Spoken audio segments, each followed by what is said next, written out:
Welcome to World Cup Nomad. I am the World Cup Nomad. My name is Steve Mascord, and I am currently walking out of Bramall Lane, walking back to my car, hoping it hasn't been broken into.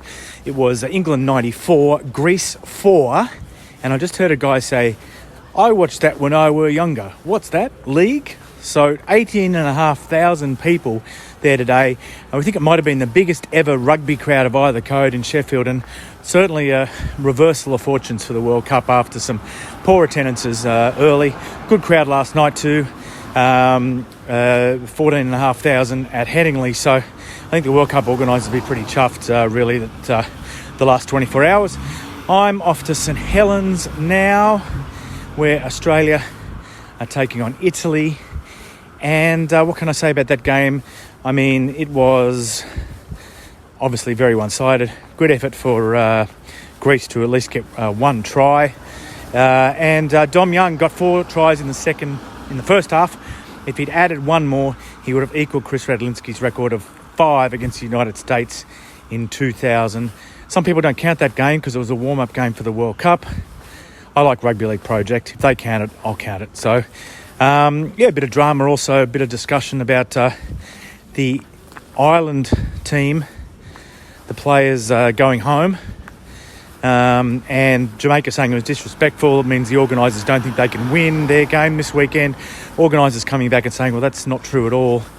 The reason that the players are going home is because Ireland want to save money by sending the Aussies home. So there you go, bit of drama. Anyway, that's it for me to open the show, and I'll be I speak to you next. I'll be in St Helens. So I'm now in St Helens. I made it. My car was still there. No one had tried to break into it. I passed about 16 pubs on the way, and I wanted to go into about 14 of them, turn off my phone, and disappear for a week. But turns out that I might find myself in a bar tonight anyway, because this man is staying in the same hotel as me, which happened to me last Saturday night when I had a similar travel schedule. I ended up in the bar with 2 guys from New Zealand Rugby League. But this time we'll be members of the Fourth Estate. Gavin Willacy, welcome to World Cup Nomad. Oh, what a pleasure. Can't believe it. I'm finally on. The number one fan, Steve. So, Gavin, you come up from Hertfordshire today. Hertfordshire, yes. I drove to Milton Keynes and got the train to Wigan, assuming it would be a nightmare like the first sort of 5 trips were. And it went so smoothly that I was, in fact, in one of those pubs that you probably drove past, having a pint in Wigan because I had an hour to kill. And it went down very well. I reckon it probably did. Now, how has your World Cup been so far? I don't want to put words in your mouth, but the last 24 hours I've detected a bit of an uptick in things, a better atmosphere at games, a few more people, some tension as well. The Irish having a whinge, and then the Jamaicans getting on the back of that, and the World Cup having to put out a statement. So everything's kind of picked up a little bit as far as activity. Yeah, I think that today we were fearing 3 blowouts. We had 1, and then Scotland had done themselves proud by the looks of things. And hopefully tomorrow we should get some absolute cracking games to finish the round with. I think it's usual after 2 rounds, people are tired. I asked you, have you hit the wall yet? You said, which wall? I think the players and the staff of a lot of the teams are the same, especially those that are 10,000 miles away from home. Some of them have been away for a month, and you can't underestimate what that does when things aren't going well.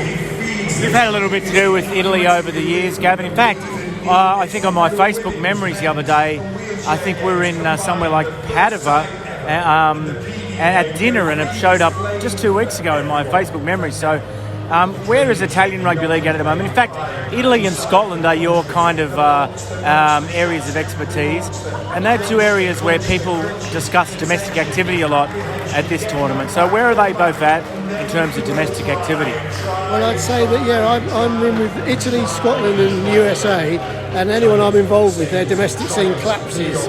I am the ultimate kiss of death. But Italy start again on Friday, next Friday. They've got 9 teams hoping to play. The 5 teams in Sicily that were in the breakaway competition, the Rebel competition, are back on board to start playing. And then there's 3 teams in the Frulia, which is up by the Slovenian border. They're playing on Friday, 2 of them, and Bratislava have been asked if they want to join in. So 3 years of nothing happening, and it's absolutely not even on its knees, just lying flat in a coffin, but showing signs of stirring. Scotland, I think, similarly low level. We're really working with crumbs, really. Okay, well, there's a lot of noise in the background, but I'm still not holding the microphone bit of my phone up because it pops. So I don't know whether it's better to sound crap or not be able to hear you at all. Who knows? We'll leave that up to the listeners. But who are your World Cup favourites based on what you've seen so far? I'm assuming Australia, and if it wasn't for the draw, you'd say Australia-New Zealand final. We know it can't be that. I think after the first round, I said we're down to 3, aren't we? England looked fantastic. A training run today. Obviously, it wasn't really hard it's hard to really judge that. But you've got to say they're looking as good, I think, as anyone else. So I'm hoping an England-New Zealand final because England won't be scared of New Zealand. Don't have an inferiority complex. They have a shocking inferiority complex with Australia, as you know very well. And I think England-Australia would be the likely final, but I would be worried about that from an English point of view. Right. And what about Samoa and Tonga? You don't think they're contenders? I don't. I mean, there's a lot of talk about you get better as the tournament goes on. But I just don't think Samoa, obviously we'll find out tomorrow, there wouldn't be a massive shock if France beat them or pushed them all the way. And Tonga, I just don't think the spine is as good as you need to be to get to a World Cup final. I think they've got some brilliant players, but they're not down the middle of the field directing the play and controlling the game. So, I think I can't see Tonga beating England on what we've seen so far. Yeah, I wouldn't be surprised to see Samoa beat Tonga in the quarters, actually. But anyway, thanks for your time, Gavin. I hope people can hear us. Well, I think they will. So anyway, I guess we'll be back after the game. So full time at the match was the scoreline of the beast. Iron Maiden's favourite scoreline, 66-6. Australia beating Italy. And I was lucky enough after the match to be introduced to the Italian domestic player Gioele Celerino, who has an amazing story to tell, really. And so let's have a chat to Gioele, and that's the end of today's show. And Gavin Willacy, who you heard in the last segment, he's asking a few questions as well. Tell us, Gioele, a little bit about that experience.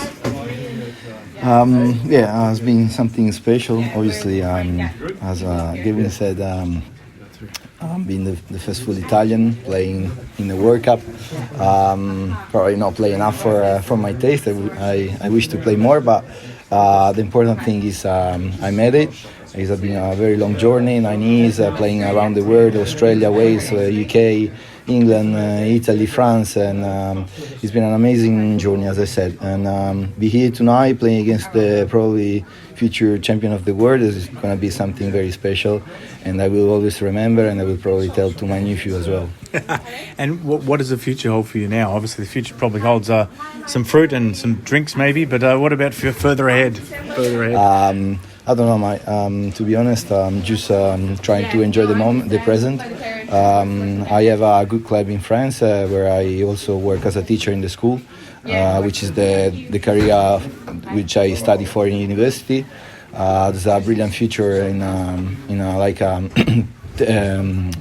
coach for France Federation, for Italian Federation and movement. I wish to work for Italy Federation and bring this sport at the top of its potential in Italy. And the domestic competition's starting up again soon, isn't it? So are you going to play in that, or are you going to play in France, or what are your plans playing-wise? As long as I can play at the best level, I wish to play at the best level I can. So obviously I will stick to the French competition at the moment. But I will be very happy to enjoy the Italian competition domestic as soon as we're gonna have something of nice and with some competition. There's a lot of big name players have come into the French competition this year. Australian players in the last few weeks. Are you looking forward to getting back to that?